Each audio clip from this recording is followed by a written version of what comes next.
નમસ્કાર મિત્રો, સ્વાગત છે તમારું અમારી YouTube ચેનલમાં। તો મિત્રો, જીએસઆરટીસી એટલે કે ગુજરાત રાજ્ય માર્ગ વાહન વ્યવહાર નિગમ દ્વારા કંડક્ટરની પોસ્ટ ભરતી જાહેર કરવામાં આવેલી છે। તો આ ભરતીમાં જાતે ઓનલાઈન અરજી કેવી રીતે કરી શકાય તેના વિશે સ્ટેપ બાય સ્ટેપ આજના વિડીયોમાં આપણે માહિતી મેળવી લઈએ। પરંતુ તે પહેલા વિડીયો ગમે તો લાઈક અને શેર કરી દેજો, ચેનલમાં નવા હોય તો ચેનલને સબસ્ક્રાઇબ કરી દેજો। તો ચાલો મિત્રો, વિડીયોની શરૂઆત કરીએ।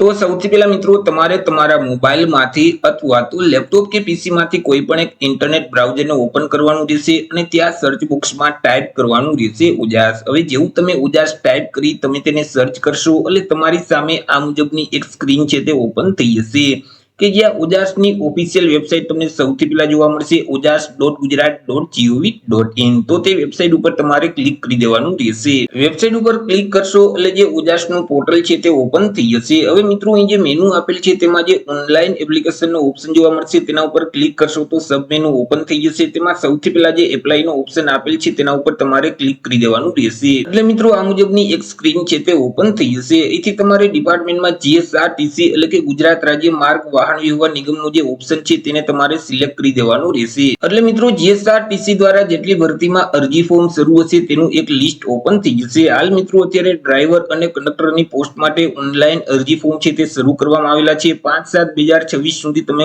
ઓનલાઈન અરજી ફોર્મ ભરી શકશો। બંને પોસ્ટમાં અરજી ફોર્મ ભરવાની રીત સેમ જ છે, તો આપણે કોઈ પણ એક પોસ્ટને ધ્યાનમાં રાખી આગળ વધીશું।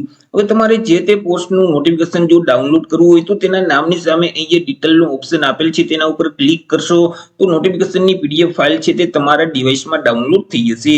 જે પોસ્ટમાં તમારે અરજી કરવી હોય તો તેની સામે જે એપ્લાયનો ઓપ્શન આપેલ છે તેના ઉપર તમારે ક્લિક કરી દેવાનું રહેશે। એટલે ફરીથી આ મુજબની એક સ્ક્રીન છે તે ઓપન થઈ જશે। તેમાં અહીં ભરતી વિશે તમામ માહિતી આપેલ હશે, તેને એકવાર વાંચી અને ફરીથી જે એપ્લાય નામનો ઓપ્શન આપેલ છે તેના ઉપર તમારે ક્લિક કરી દેવાનું રહેશે। એટલે ફરીથી આ મુજબની સ્ક્રીન છે તે ઓપન થઈ જશે। હવે મિત્રો, તમે ઉજાસના પોર્ટલ ઉપર જો રજીસ્ટ્રેશન કરેલું હોય તો તમારા જે તે રજીસ્ટ્રેશન નંબર છે તે નંબર આ બોક્સમાં તમારે ટાઈપ કરી દેવાના રહેશે। તમારી જન્મ તારીખ છે તે આ બોક્સમાં ટાઈપ કરી અને એપ્લાય વિથ ઓટીઆર નું ઓપ્શન આપેલ છે તેના ઉપર તમારે ક્લિક કરવાનું રહેશે। પરંતુ ઉજાસના પોર્ટલ ઉપર હજી સુધી તમે રજીસ્ટ્રેશન નથી કરેલ તો જે લાલ કલરમાં સ્કીપ નો ઓપ્શન આપેલ છે તેના ઉપર તમારે ક્લિક કરી દેવાનું રહેશે, જેથી કરી મિત્રો આગળ તમને એક અરજી ફોર્મ છે તે આપી દેવામાં આવશે। તે ફોર્મમાં તમામ માહિતી ભરવાની રહેશે। અરજી ફોર્મ ભરવો તે પહેલા અહીં અગત્યની સૂચના આપેલ છે તે અવશ્ય વાંચી લેવાની રહેશે। અરજી ફોર્મમાં તમારે સૌથી પહેલા તો તમારી જે પોતાની પર્સનલ માહિતી છે તે આપવાની રહેશે, જેમ કે ટાઇટલ જે લાગુ પડતું હોય તે ટાઇટલ અહીંથી તમારે સિલેક્ટ કરી દેવાનું રહેશે। તમારી અટક એટલે કે સરનેમ આ બોક્સમાં ટાઈપ કરવાની રહેશે। તમારું નામ અહીં ટાઈપ કરી પિતા કે પતિનું નામ આ બોક્સમાં ટાઈપ કરી દેવાનું રહેશે અને માતાનું નામ આ બોક્સમાં ટાઈપ કરવાનું રહેશે। તમારું જેન્ડર મેલ કે ફિમેલ સિલેક્ટ કરી અને ફરીથી જેન્ડરને સિલેક્ટ કરી દેવાનું રહેશે। તમારી જન્મ તારીખ છે તે આ બોક્સમાં ટાઈપ કરી દેવાની રહેશે। મેરિટલ સ્ટેટસ જે લાગુ પડે તે ઓપ્શન અહીંથી તમારે સિલેક્ટ કરી દેવાનું રહેશે। તમારી કાસ્ટ કઈ છે, કેટેગરી કઈ છે, જે કેટેગરી લાગુ પડતી હોય તે કેટેગરી અહીંથી તમારે સિલેક્ટ કરી દેવાની રહેશે। પરંતુ તમે જો અનામત વર્ગમાં આવતા હશો તો તમારી પાસે કાસ્ટ સર્ટિફિકેટ એટલે કે જાતિનો દાખલો છે તેની વિગત આપવાની રહેશે। જેમ કે દાખલાના નંબર છે તે આ બોક્સમાં તમારે ટાઈપ કરી દેવાના રહેશે। દાખલાની તારીખ છે તે અહીં ટાઈપ કરી અને જાતિનો દાખલો કયા રાજ્યમાંથી મેળવેલ છે તે રાજ્યનું નામ અહીંથી તમારે સિલેક્ટ કરી દેવાનું રહેશે। પરંતુ તમે સામાજિક અને શૈક્ષણિક રીતે પછાત વર્ગ એટલે કે એસસીબીસી કેટેગરીમાં જો આવતા હશો તો તમારી પાસે જે નોન ક્રિમિનલ સર્ટિફિકેટ છે તેની વિગત પણ આપવાની રહેશે। નોન ક્રિમિનલ સર્ટિફિકેટના જે તે નંબર હોય તે નંબર અહીં ટાઈપ કરી દેવાના રહેશે। તેમની તારીખ છે તે આ બોક્સમાં ટાઈપ કરી અને સર્ટિફિકેટ કયા સત્તા અધિકારી દ્વારા આપવામાં આવેલું છે તેમનો હોદ્દો અહીંથી તમારે સિલેક્ટ કરી દેવાનું રહેશે। ત્યાર પછી મિત્રો, તમારે અલગ અલગ બે સરનામા આપવાના રહેશે। તેમાં સૌથી પહેલા તો તમારે તમારું હાલનું સરનામું આપવાનું રહેશે। હાલનું સરનામું છે તે અહીં તમારે ટાઈપ કરી દેવાનું રહેશે। રાજ્યનું નામ, જિલ્લાનું નામ અને તાલુકાનું નામ અહીંથી સિલેક્ટ કરી તમારા એરિયાના પિનકોડ નંબર આ બોક્સમાં ટાઈપ કરી દેવાના રહેશે। ત્યાર પછી તમારું જે પરમનન્ટ એડ્રેસ છે એટલે કે કાયમી સરનામું છે તે આ બોક્સમાં ટાઈપ કરવાનું રહેશે। તેમાં પણ રાજ્યનું નામ, જિલ્લાનું નામ અને તાલુકાનું નામ અહીંથી તમારે સિલેક્ટ કરી દેવાનું રહેશે અને તમારા એરિયાના પિનકોડ નંબર આ બોક્સમાં ટાઈપ કરવાના રહેશે। ત્યાર પછી તમારા જે તે મોબાઈલ નંબર હોય તે નંબર આ બોક્સમાં ટાઈપ કરી અને તે જ નંબરને ફરીથી વેરીફાઈ કરવા માટે આ બોક્સમાં ટાઈપ કરી દેવાના રહેશે। તમારું જે તે ઈમેલ આઈડી હોય તે આઈડી આ બોક્સમાં ટાઈપ કરી અને તે આઈડીને ફરીથી વેરીફાઈ કરવા માટે અહીં તમારે ટાઈપ કરી દેવાનું રહેશે। નેશનાલિટીમાં બાય ડિફોલ્ટ ઇન્ડિયન લખેલ જ આવી જશે। ત્યાર પછી નીચે તમારે અન્ય વિગત છે તે આપવાની રહેશે, જેમ કે મિત્રો તમે રમતગમતના વધારાના ગુણ મેળવવા માટે લાયકાત ધરાવો છો કે કેમ। જો તમે રમતગમતના વધારાના ગુણ મેળવવા માટે લાયકાત ધરાવતા હોય તો અહીંથી તમારે યસ સિલેક્ટ કરી દેવાનું રહેશે અને રમતની વિગત આપવાની રહેશે, જેમ કે કઈ રમતમાં તમે ભાગ લીધેલ છે તે રમતનું નામ અહીંથી તમારે સિલેક્ટ કરી દેવાનું રહેશે, તેમનું લેવલ એટલે કે સ્તર અહીંથી તમારે સિલેક્ટ કરી દેવાનું રહેશે, કયા વર્ષમાં રમતમાં ભાગ લીધેલ છે તે વર્ષ આ બોક્સમાં ટાઈપ કરી અને તમારી પાસે જે રમતગમતનું પ્રમાણપત્ર છે તે પ્રમાણપત્ર કયા સત્તા અધિકારી દ્વારા આપવામાં આવેલું છે તેમનો હોદ્દો અહીં તમારે ટાઈપ કરી દેવાનો રહેશે। પરંતુ તમે રમતગમતના વધારાના ગુણ મેળવવા માટે લાયકાત નથી ધરાવતા તો અહીંથી તમારે નો સિલેક્ટ રાખવાનું રહેશે। ત્યાર પછી તમે શારીરિક રીતે વિકલાંગ વ્યક્તિ છો કે કેમ। જો વિકલાંગ વ્યક્તિ હોય તો યસ સિલેક્ટ કરી દેવાનું રહેશે, જેથી કરી આ બાજુ તમને એક વિકલાંગતાનું લિસ્ટ છે તે જોવા મળશે। તેમાં તમને જે વિકલાંગતા લાગુ પડતી હોય તો તેની સામે જે ચેકબોક્સ છે તેમાં તમારે ટીક કરી દેવાનું રહેશે અને વિકલાંગતાની જે તે ટકાવારી છે તે સામેના બોક્સમાં અહીં તમારે ટાઈપ કરી દેવાની રહેશે। ત્યાર પછી તમારી પાસે જે વિકલાંગતાનું સર્ટિફિકેટ છે તેની વિગત આપવાની રહેશે, જેમ કે સર્ટિફિકેટની તારીખ છે તે આ બોક્સમાં ટાઈપ કરી સર્ટિફિકેટના જે તે નંબર હોય તે નંબર અહીં ટાઈપ કરી દેવાના રહેશે અને સર્ટિફિકેટ કયા સત્તા અધિકારી દ્વારા આપવામાં આવેલું છે તેમનો હોદ્દો અહીંથી તમારે સિલેક્ટ કરી દેવાનું રહેશે। જો તમે શારીરિક રીતે વિકલાંગ હોય તો તમારે લહિયાની જરૂર છે કે કેમ, એટલે કે પરીક્ષામાં તમારે લેખકની જરૂર છે કે કેમ। જો લહિયાની જરૂર હોય તો યસ સિલેક્ટ કરી દેવાનું, નહીતર નો સિલેક્ટ જ રાખવાનું રહેશે। પરંતુ તમે શારીરિક રીતે વિકલાંગ વ્યક્તિ નથી તો અહીંથી તમારે નો સિલેક્ટ જ રાખવાનું રહેશે। ત્યાર પછી તમારી પાસે બેઝિક કોમ્પ્યુટરનું નોલેજ છે કે કેમ। સરકારશ્રીના નિયમ અનુસાર તમારી પાસે કોમ્પ્યુટરનું નોલેજ ફરજિયાત હોવું જોઈએ, જેથી કરી અહીં ઓટોમેટિક યસ છે તે સિલેક્ટ કરેલ આવી જશે। ત્યાર પછી તમે વિધવા ઉમેદવાર છો કે કેમ। જો વિધવા ઉમેદવાર હોય તો યસ સિલેક્ટ કરવાનું રહેશે અને તમારી પાસે જે વિધવાનું સર્ટિફિકેટ છે તેની વિગત આપવાની રહેશે, જેમ કે સર્ટિફિકેટના નંબર અહીં ટાઈપ કરી દેવાના રહેશે, તેમની તારીખ અહીં ટાઈપ કરી સર્ટિફિકેટ કયા સત્તા અધિકારી દ્વારા આપવામાં આવેલું છે તેમનો હોદ્દો અહીંથી તમારે સિલેક્ટ કરવાનું રહેશે। પરંતુ તમે વિધવા ઉમેદવાર ન હોય તો અહીં નો સિલેક્ટ જ રાખવાનું રહેશે। ત્યાર પછી તમે માજી સૈનિક છો કે કેમ। જો માજી સૈનિક હોય તો યસ સિલેક્ટ કરી દેવાનું રહેશે, તમારી જોઈનિંગ તારીખ અને ડિસ્ચાર્જ તારીખ છે તે અહીં ટાઈપ કરી દેવાની રહેશે।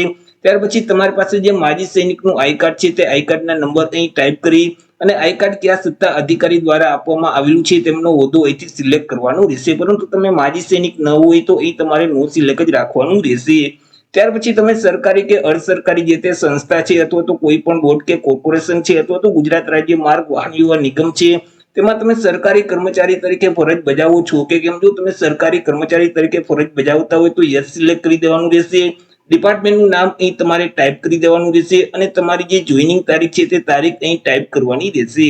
પરંતુ તમે સરકારી કર્મચારી તરીકે ફરજ નથી બજાવતા તો અહીં તમારે નો સિલેક્ટ જ રાખવાનું રહેશે। ત્યાર પછી તમારી સામે કોઈ પણ આઈપીસી હેઠળ કોઈ ગુનો નોંધાયેલ છે કે કેમ। જો ગુનો નોંધાયેલ હોય તો યસ સિલેક્ટ કરવાનું, નહીતર નો સિલેક્ટ કરી દેવાનું રહેશે। ત્યાર પછી ગુજરાત રાજ્ય માર્ગ વાહન વ્યવહાર નિગમ અથવા તો અર્ધ સરકારી કે સરકારી જે સંસ્થા છે અથવા બોર્ડ કે કોર્પોરેશન માંથી તમને પરીક્ષા આપવા માટે બરતરફ કે રૂખસત કરવામાં આવેલા છે કે કેમ। જો પરીક્ષા આપવા માટે તમને બરતરફ કરવામાં આવેલા છે તો યસ સિલેક્ટ કરવાનું, નહીતર તમારે નો સિલેક્ટ જ રાખવાનું રહેશે। નીચે તમારે અલગ અલગ લેંગ્વેજની વિગત આપવાની રહેશે। અહીં તમને અલગ અલગ 3 લેંગ્વેજ જોવા મળશે, ઇંગ્લિશ, હિન્દી અને ગુજરાતી। જે લેંગ્વેજ તમે રીડ કરી શકતા હોય તો તેની સામે જે ચેકબુક છે તેમાં ટીક કરી દેવાનું રહેશે, જે લેંગ્વેજ લખી શકતા હોય તો તેની સામે જે ચેકબુક છે તેમાં તમારે ટીક કરી દેવાનું રહેશે અને જે લેંગ્વેજ તમે બોલી શકતા હોય તો તેની સામે જે ચેકબુક છે તેમાં તમારે ટીક કરી દેવાનું રહેશે। નીચે તમારે એજ્યુકેશન ક્વોલિફિકેશન એટલે કે શૈક્ષણિક લાયકાતની વિગત આપવાની રહેશે। તમે મિત્રો ધોરણ 12 ની પરીક્ષા જો પાસ કરેલી હોય તો અહીં એચએસસી નો ઓપ્શન સિલેક્ટ કરવાનો રહેશે, પરંતુ 12 સમકક્ષની પરીક્ષા પાસ કરેલી હોય તો એચએસસી ઇક્વલ નું જે મિત્રો એ ઓપ્શન છે તેને તમારે સિલેક્ટ કરી દેવાનું રહેશે। તેમાં મેળવેલ જે ટકાવારી છે તે આ બોક્સમાં ટાઈપ કરી દેવાની રહેશે, મેળવેલ ક્લાસ અહીંથી તમારે સિલેક્ટ કરી દેવાનું રહેશે।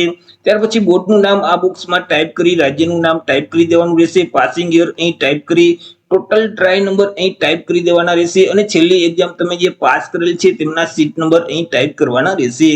ત્યાર પછી કંડક્ટરની પોસ્ટમાં અરજી ફોર્મ ભરવા માટે અહીં તમારે મિત્રો કંડક્ટર લાયસન્સની વિગત છે તે આપવાની રહેશે। આરટીઓ દ્વારા જે તમને કંડક્ટર લાયસન્સ આપવામાં આવેલું છે તે લાયસન્સના નંબર છે તે અહીં ટાઈપ કરી દેવાના રહેશે। લાયસન્સની જે તારીખ છે તે તારીખ અહીં તમારે ટાઈપ કરી દેવાની રહેશે અને ક્યાં સુધી તેની વેલિડિટી છે તે વેલિડ તારીખ છે તે આ બોક્સમાં ટાઈપ કરવાની રહેશે। ત્યાર પછી તમારી પાસે જે કંડક્ટર બેચ છે તેની વિગત આપવાની રહેશે, બેચ નંબર અહીં ટાઈપ કરી દેવાના રહેશે। હવે મિત્રો અહીં જે કંડક્ટર લાયસન્સ અને બેચ છે તે કઈ આરટીઓ માંથી તમને આપવામાં આવેલા છે। જો ગુજરાતમાંથી આપવામાં આવેલા હોય તો અહીં ગુજરાતનો ઓપ્શન સિલેક્ટ કરવાનું રહેશે, પરંતુ અન્ય રાજ્યનો તમારી પાસે લાયસન્સ અને બેચ હોય તો આઉટ ઓફ ગુજરાતનો ઓપ્શન સિલેક્ટ કરી દેવાનું રહેશે। ત્યાર પછી નીચે તમને એક ડિક્લેરેશન છે તે જોવા મળશે, બાહેંધરી જોવા મળશે, તેને વાંચી અને એક્સેપ્ટ કરવા માટે યસ નો ઓપ્શન છે તેને સિલેક્ટ કરી દેવાનું રહેશે અને સેવ ના બટન ઉપર ક્લિક કરવાનું રહેશે। જેવું તમે સેવ ના બટન ઉપર ક્લિક કરશો તો તમારું ફોર્મ છે તે સેવ થઈ જશે। તમને એક અરજી નંબર છે તે આપી દેવામાં આવશે, તે અરજી નંબરના માધ્યમથી આગળ તમારે ફોટો અને સિગ્નેચર છે તે અપલોડ કરવાના રહેશે। ત્યાર પછી તમારે તમારા ફોર્મને કન્ફર્મ કરવાનું રહેશે। જ્યાં સુધી તમે તમારા ફોર્મને કન્ફર્મ નહીં કરો ત્યાં સુધી તમારું ફોર્મ છે તે માન્ય ગણાતું નથી। અરજી ફોર્મને કન્ફર્મ કર્યા પછી આગળ તમારે ઓનલાઈન પરીક્ષા ફી છે તે ભરવાની રહેશે। ફોટો અને સિગ્નેચરને અપલોડ કરવા માટે ફરીથી તમારે હોમ સ્ક્રીન ઉપર આવી જવાનું રહેશે। અહીં જે મેનુ આપેલ છે તેમાં જે ઓનલાઈન એપ્લિકેશનનો ઓપ્શન જોવા મળશે તેના ઉપર ક્લિક કરશો તો અહીં અપલોડ ફોટો અને સિગ્નેચરનો ઓપ્શન જોવા મળશે, તેના ઉપર તમારે ક્લિક કરી દેવાનું રહેશે, જેથી કરી આ મુજબની સ્ક્રીન ઓપન થઈ જશે। હવે તમને જે અરજી નંબર આપવામાં આવેલા છે તે એપ્લિકેશન નંબર આ બોક્સમાં તમારે ટાઈપ કરી દેવાના રહેશે। તમારી જન્મ તારીખ અહીં ટાઈપ કરી અહીં જે કેપ્ચા કોડ છે તે સેમ કોડ આ બોક્સમાં ટાઈપ કરી ઓકે ના બટન ઉપર ક્લિક કરવાનું રહેશે। એટલે મિત્રો આ મુજબની એક સ્ક્રીન છે તે ઓપન થઈ જશે કે યા સૌથી પહેલા તો તાજેતરનો પાસપોર્ટ સાઇઝનો ફોટોગ્રાફ છે તે અપલોડ કરવાનું રહેશે। હવે તમે જે ફાઇલ અપલોડ કરો છો તે ફાઇલનું ફોર્મેટ જેપીજી ફોર્મેટ હોવું જોઈએ અને ફાઇલની સાઇઝ છે તે 15 KB કરતા ઓછી હોવી જોઈએ। ફોટોગ્રાફને અપલોડ કરવા માટે ચોઈસ ફાઇલનું જે ઓપ્શન આપેલ છે તેના ઉપર ક્લિક કરશો તો ડિવાઇસ ઓપન થઈ જશે કે યા સ્કેન કરેલ ફોટોગ્રાફ રાખેલ છે તેને સિલેક્ટ કરી અપલોડના બટન ઉપર ક્લિક કરશો તો અહીં ફોટોગ્રાફ અપલોડ થઈ જશે। એવી જ રીતે નીચે તમારે સિગ્નેચર અપલોડ કરવાની રહેશે। સિગ્નેચરની જે ફાઇલ અપલોડ કરો છો તે ફાઇલનું ફોર્મેટ જેપીજી ફોર્મેટ હોવું જોઈએ, ફાઇલની સાઇઝ છે તે 15 KB કરતા ઓછી હોવી જોઈએ।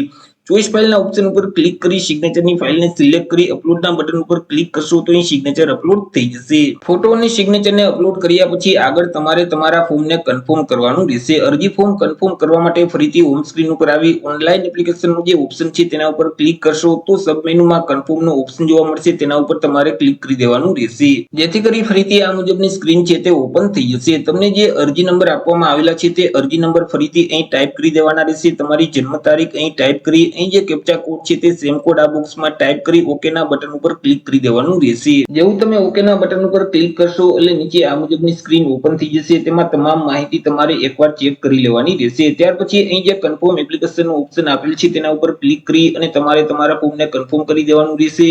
જેવું તમે કન્ફર્મ એપ્લિકેશનના બટન પર ક્લિક કરશો તો અરજી ફોર્મ કન્ફર્મ થઈ જશે। તમને એક કન્ફર્મેશન નંબર આપી દેવામાં આવશે, તે નંબર તમારે સાચવી રાખવાનો રહેશે। અરજી ફોર્મને કન્ફર્મ કર્યા પછી આગળ તમારે પરીક્ષા ફી ભરવાની રહેશે। તેના માટે ફરીથી હોમ સ્ક્રીન ઉપર આવી અને અહીં જે મેનુમાં ફીનો ઓપ્શન જોવા મળે છે તેના ઉપર તમારે ક્લિક કરવાનું રહેશે। તેમાં સબ મેનુમાં સૌથી પહેલા જે ઓનલાઈન અથવા પોસ્ટ ઓફિસ ચલણનો ઓપ્શન જોવા મળશે તેના ઉપર તમારે ક્લિક કરી દેવાનું રહેશે। એટલે મિત્રો ફરીથી આ મુજબની સ્ક્રીન છે તે ઓપન થઈ જશે। તેમાં અહીંથી તમારે જીએસઆરટીસી માં જે ડ્રાઈવર અથવા તો કંડક્ટરનો ઓપ્શન તમારે સિલેક્ટ કરી દેવાનું રહેશે। જે પોસ્ટમાં અરજી કરેલ છે તે પોસ્ટનું નામ સિલેક્ટ કરી અને તમને જે કન્ફર્મેશન નંબર આપવામાં આવેલા છે તે નંબર આ બોક્સમાં તમારે ટાઈપ કરી દેવાના રહેશે। તમારી જન્મ તારીખ અહીં ટાઈપ કરી અહીં જે કેપ્ચા કોડ છે તે સેમ કોડ આ બોક્સમાં ટાઈપ કરી ઓનલાઈન પેમેન્ટ ઓફ ફીનો ઓપ્શન આપેલ છે તેના ઉપર ક્લિક કરવાનું રહેશે। જેવું તમે ઓનલાઈન પેમેન્ટ ઓફ ફીના બટન ઉપર ક્લિક કરશો તો આગળ તમારે કોના માધ્યમથી અરજી ફી ભરવી છે તે ઓપ્શન તમને જોવા મળશે। નેટ બેન્કિંગ છે, ક્રેડિટ કાર્ડ છે, ડેબિટ કાર્ડ છે, ક્યુઆર કોડ છે, યુપીઆઈ છે, જેના માધ્યમથી તમે પેમેન્ટ કરવા માંગતા હોય તે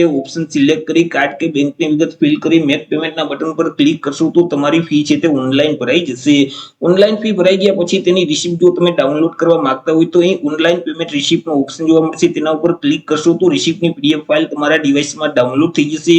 તમે જે અરજી ફોર્મ ભરેલ છે તેની તમે પીડીએફ ફાઇલ ડાઉનલોડ કરવા માંગતા હોય તો અહીં પ્રિન્ટ એપ્લિકેશન ફોર્મનો ઓપ્શન જોવા મળશે, તેના ઉપર તમે ક્લિક કરશો તો ફોર્મની પીડીએફ ફાઇલ તમારા ડિવાઇસમાં ડાઉનલોડ થઈ જશે। તો એ રીતે મિત્રો ગુજરાત રાજ્ય માર્ગ વાહન વ્યવહાર નિગમની જે કંડક્ટર કક્ષાની પોસ્ટો ભરતી જાહેર કરવામાં આવેલી છે તેમાં તમે જાતે જ ઓનલાઈન અરજી કરી શકો છો। તો આશા રાખું છું વિડીયો પસંદ પડ્યો હશે। વિડીયો પસંદ પડ્યો હોય તો લાઈક અને શેર કરી દેજો। ચેનલમાં નવા હોય તો ચેનલને સબસ્ક્રાઇબ કરી દેજો।